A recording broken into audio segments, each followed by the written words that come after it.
Faire une entame sur le mouvement littéraire est intéressant pour vous, puisque généralement avec le texte, on vous donne la date de création. Ainsi, il est facile de retrouver le mouvement littéraire, évidemment si vous avez fait vos fiches. Alors voici la problématique que l'on vous donne. Montrez comment l'auteur analyse les mœurs de ce siècle.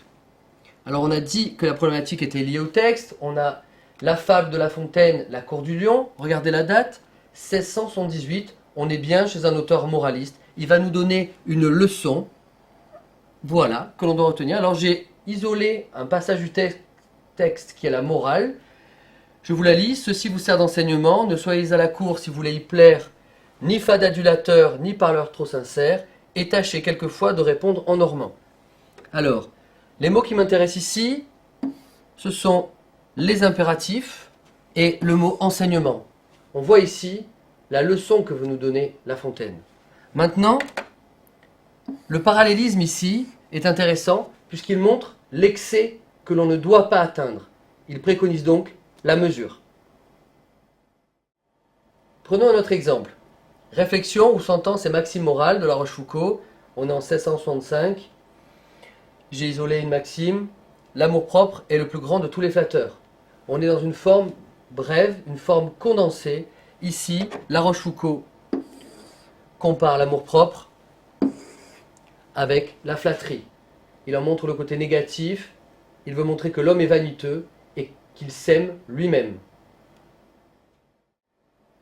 Alors que pouvons-nous retenir comme mots-clés de ce courant littéraire que l'on appelle le classicisme? On a la mesure et l'excès. Les moralistes du XVIIe siècle font l'éloge de la mesure et critiquent l'excès. Évidemment, le mot-clé principal, l'expression favorite de tous les moralistes, c'est l'honnête homme, celui qui incarne des vertus. Voici l'entame que je vous propose à partir du mouvement littéraire.